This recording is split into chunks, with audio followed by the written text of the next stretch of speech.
Hello students, this is the next question given on a screen और ये question है regarding stress and strain. ठीक है, तो कह रहा है a length of rod 1.05 meter having negligible mass is supported at its end by two wire of steel and aluminium। ये जो वायर A आपको दिख रहा है, this is wire A, this is of steel and this is wire B, this is of aluminium। ठीक है, the cross sectional area of the wires are given millimetre square में दिया है। Then at what point along the rod should a mass m be suspended in order to produce number one equal stress and number two equal strain in both the steel and aluminium wire. Actually कहने का मतलब ये हो गया कि हम ये जो मास m है, देखो आपको मास m दिख रहा है टंगा हुआ, इस मास m को कहाँ सस्पेंड करें ताकि आपका सिस्टम किस में आ जाए, इक्विलिब्रियम में। इक्विलिब्रियम में आ जाएगा ना, तो देखो हो क्या रहा है, ये जो वायर ए है इसका टेंशन ऊपर लगेगा, मान लो the tension force is F1। Wire B में टेंशन फोर्स ऊपर यहाँ भी लगेगा, ये होगा F2। अब जब सिस्टम इक्विलिब्रियम में आ जाएगा तो ये जो मास m आपने हैंग किया था ना, ये किसका काम करेगा, it will act as a pivot. अब ये जो ऊपर वाला टेंशन है, ये जो इस तरफ जा रहा है, ये वायर को इस तरफ पूरे सिस्टम को रोटेट करना चाहेगा क्लॉकवाइज, और ये जो फोर्स F2 है, ये जो ऊपर लग रहा है, ये इसको इस तरफ रोटेट करना चाहेगा, दैट इज एंटी क्लॉकवाइज। अब इस मास m को आपने ऐसा रखा है या ऐसा पिवट किया है कि आपका सिस्टम इक्विलिब्रियम में आ गया है। इक्विलिब्रियम में आ गया है मतलब anticlockwise moment is equal to clockwise. अब आप ये मान लो कि इस मास m को आपने a से डिस्टेंस x पे सस्पेंड किया है, तो ये बाकी बचा डिस्टेंस कितना हो गया, 1.05 माइनस। ठीक है, तो इस क्वेश्चन में बेटा अपने को क्या यूज करना है, we have to use the principle of moment, उसका इस्तेमाल करना है। ठीक, तो पहले अपन गिवन लिख लेते हैं जो जो दिया है, उसके बाद अपन आगे सॉल्व करते हैं। सबसे पहले अपन लेते हैं स्टील वायर। ठीक है, स्टील वायर के लिए कह रहा है समय टू वायर्स इसमें ऑफ इक्वल लेंथ, तो अगर स्टील वायर का लेंथ L1 है तो L1 L के बराबर है, और अगर जो दूसरा वायर है एल्यूमिनियम वायर, उसका लेंथ L2 है तो L2 भी L के बराबर है, पहली चीज़। ठीक है, फिर क्या दिया है, उनका एरिया।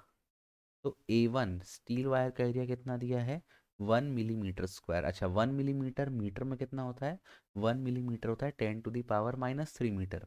अब यहाँ पे मिलीमीटर का स्क्वायर है, तो 10⁻³ इंटू 10⁻³ ये हो जाएगा 10⁻⁻6 मीटर स्क्वायर। मैं सीधे लिख रहा हूँ, ठीक है। अब आप लोग 11th में आ गए हो, इतना तो आप लोग से बनना चाहिए यार, कन्वर्ट करते। दूसरा एरिया है 2 मिलीमीटर स्क्वायर, तो ये हो जाएगा 2 इंटू 10⁻⁻6 मीटर।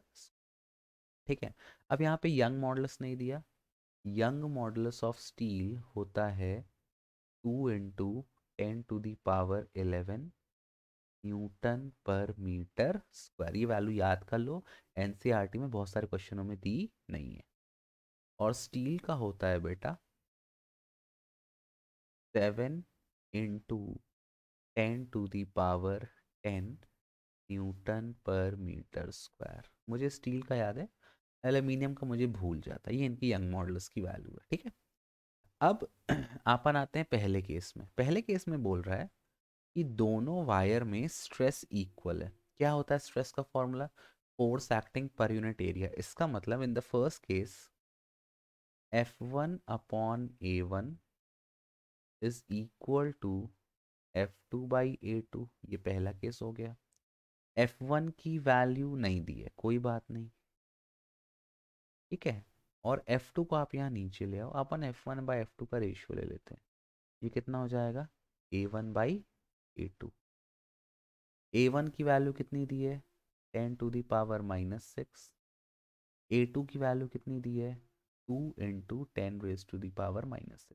ये और ये कैंसिल हो गया, कितना आया आपका answer, F1/F2 is equal to 1:2। अब इसके बाद आप इस पॉइंट, सपोज ये ए है, ये भी, ये पॉइंट सी है जहाँ पे आपने मास को पिवट किया है, तो पॉइंट सी पर आप प्रिंसिपल ऑफ मोमेंट लगा दो। क्या कहता है प्रिंसिपल ऑफ मोमेंट? जो भी फोर्स लग रहा है multiplied by the distance of the point from the force, वो फोर्स और वो जो पॉइंट है जहाँ पे आपने पिवट किया है उसके बीच का परपेंडिकुलर डिस्टेंस। क्लॉकवाइज और एंटी क्लॉकवाइज के लिए इक्वल होता है कब? जब आपकी बॉडी इक्विलिब्रियम में, ठीक है। तो देखो यहाँ पे पहला फोर्स है F1, F1 मैंने ले लिया, ठीक, मल्टीप्लाइड बाय ये जो डिस्टेंस है वायर ए और सी के बीच, इसको मैंने कितना माना है, x is equal to F2 multiplied by 1.05 minus x, ठीक। सॉल्व करते हैं इसको। अपन पहले यहाँ लिख देते हैं F1 by F2, F1 by F2 is equal to 1.05 minus x upon x. F1 by F2 की वैल्यू कितनी है, 1/2 is equal to 1.05 minus x upon x. अब इसको सॉल्व करो तो ये हो जाएगा x is equal to 2 times of 1.05 minus x. इसको अपन अगर फर्दर सॉल्व करते हैं तो देखो यहाँ पे क्या हो जाएगा, ये हो जाएगा, एक minute, draw straight line to separate all the. Last में अगर अपन इसको फर्दर सॉल्व करेंगे बेटा तो ये आपका बचेगा x इज इक्वल टू 2 × 1.5 हो जाएगा 2.10, है ना, 2 5 × 10 तो 0 कैरी 1, 2.10 मतलब 2.1 माइनस 2x, ठीक। अब ये 2x इधर आएगा तो प्लस हो जाएगा, 3x is equal to 2.1, x हो गया 2.1 अपॉन 3, ठीक, ये x की वैल्यू आ गई। 2.1 अपॉन 3 मतलब 21/3 इंटू 10, 3 1 ज़ा 3 7 ज़ा 7/10, 7/10 मतलब 0.7 मीटर। अब क्योंकि यहाँ पे लेंथ अच्छा मीटर में ही दिया है, हाँ फिर कोई दिक्कत नहीं। तो आपका आंसर आ गया, you will pivot the mass at a distance of 0.7 metre from steel wire A. तो ये first part of the question हो गया। अब हम second part of the question करते हैं, ठीक है।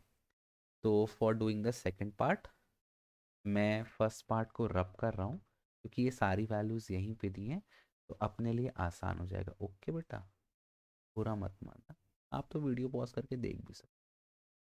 You people have got all the options in your life. कितने ऑप्शन है आपके पास इस समय, to study online, to do whatever you wish like. सबके पास स्मार्टफोन है, almost most of you must be having a bike. For us these amenities were out of reach until we started working. चलो, सब लोग अपनी अपनी किस्मत लेके आते हैं। अब नंबर 2 पार्ट करते हैं। नंबर 2 कह रहा है हैव इक्वल स्ट्रेन, ठीक है। अब इक्वल स्ट्रेन है मतलब आपको स्ट्रेन का फॉर्मूला पुट करना पड़ेगा। आपको पता है यंग मॉडुलस क्या होता है? यंग मॉडुलस होता है F अपॉन ए इंटू यहाँ पे आ गया डेल्टा एल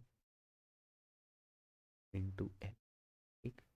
अब एक चीज़ ध्यान देना, कह रहा है have equal strain, strain equal है तो आपको ये पता है कि दोनों वायर की लेंथ इक्वल है, तो लेंथ तो सेम आएगा, मतलब दोनों में एक्सटेंशन सेम हो रहा है। दूसरे पार्ट में ये कह रहा है, कहने का मतलब क्योंकि दोनों वायर का लेंथ सेम है और स्ट्रेन इक्वल है, स्ट्रेन इक्वल है मतलब दोनों में एक्सटेंशन बराबर होगा।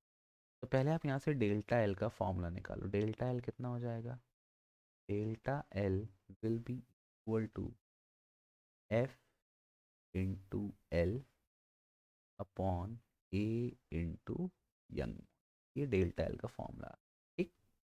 अब एक बार ये फॉर्मूला आप पुट कर दो स्टील वायर के लिए, एक बार ये फॉर्मूला पुट कर दो एल्यूमिनियम वायर के लिए और दोनों को इक्वेट कर दो। तो देखो बेटा, ये आ जाएगा सॉरी, F1 अपॉन A1, ठीक है, इंटू Y1, और लेंथ तो सेम, वो कैंसिल हो जाएगा, इज इक्वल टू, दोनों में स्ट्रेन सेम है, दोनों का लेंथ भी आपको सेम दिया है, मतलब एक्सटेंशन सेम है। आप स्ट्रेन भी पुट करके कर सकते थे, कोई दिक्कत नहीं है, बस एक समझाने का तरीका हो गया। A2 इंटू Y2, ठीक, एल एल कैंसिल हो जाएगा। अब फिर से मुझे प्रिंसिपल ऑफ मोमेंट लगाना पड़ेगा, लेकिन यहाँ पर जो फोर्स है उनका रेशियो डिफरेंट आएगा, तो कितना आ जाएगा बेटा, यहाँ देखो, F1/F2 इज इक्वल टू, ये हो जाएगा A1/Y1 upon A2। Value put करो, A1 का वैल्यू कितना है, 10⁻⁻⁻6, Y1 का वैल्यू कितना है, 2 × 10⁻11 डिवाइडेड बाय A2 का वैल्यू कितना है, 2 × 10⁻⁻6, और Y2 का वैल्यू कितना है, 7 × 10⁻10। कैंसिल करो, 10⁻⁻6, 10⁻⁻6 कैंसिल, 2 और 2 कैंसिल, ये हुआ 10⁻10 और 10⁻11 कैंसिल, एक 10 बचा।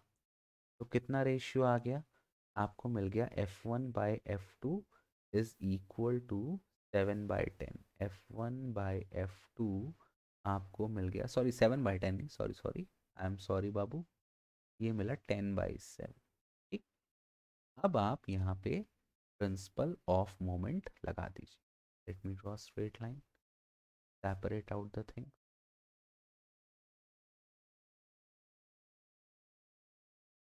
मेरा गला खराब हो गया है और सही नहीं हो रहा बहुत, आई डोंट नो, यार इस समय मौसम भी थोड़ा अलग है नहीं।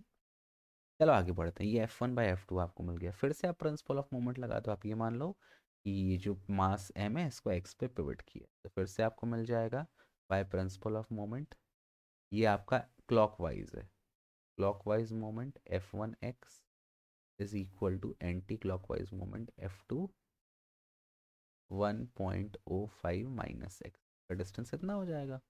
अब आप फिर पुट कर दो F1 अपॉन F2, कितनी वैल्यू आ गई, 1.05 माइनस एक्स अपॉन एक्स, और इसकी वैल्यू कितनी दी है, 10/7 is equal to 1.05 minus x upon x, ये यहाँ चला गया, 10x इज इक्वल टू 1.05, सीधे मल्टीप्लाई कर रहा हूँ, इंटू 7 माइनस 7x, ये 7x इधर जाएगा तो प्लस हो जाएगा, तो 10x प्लस, ये हो जाएगा आपका, को लाइन खींच पुत्र, हाँ, तो 7x प्लस 10x ये हो गया 17x इज इक्वल टू, अब ये हो गया 7 × 1.05, तो 17 की टेबल में 105 आता है, 17 5 सा 6 सा 7 सा नहीं आता, चलो कोई बात नहीं, मल्टीप्लाई कर लेते हैं, 7 5 से ये आ जाएगा 7.35, ठीक है, x हो गया 7.35 डिवाइडेड बाय 70, ठीक।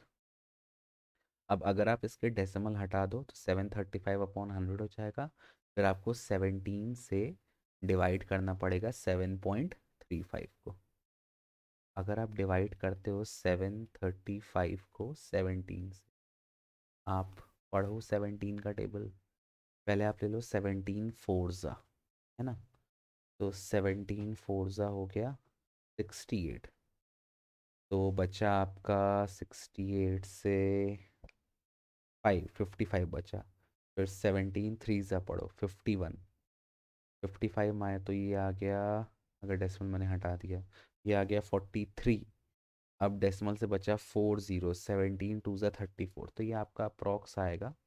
एक्स की जो वैल्यू आएगी बेटा ये आएगी 43.2 अपॉन 100। अपॉन 100 है तो एक्स की वैल्यू आ गई 0.43। तो कहाँ पे रखेंगे अपन? We will put the mass at a distance of 0.432 meter from the steel wire. So I hope this question is clear to you. Thank you for watching. Keep loving, keep supporting. Bye bye. Thank you. ये दिख रहा है ना? I think आपको हल्का सा ऊपर। Sorry, क्या ही करूं।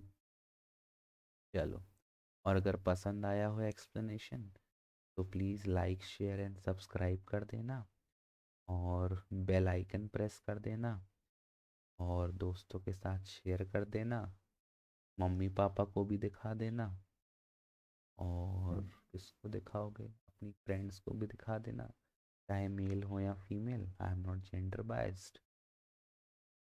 आई think that is enough. Okay, bye bye.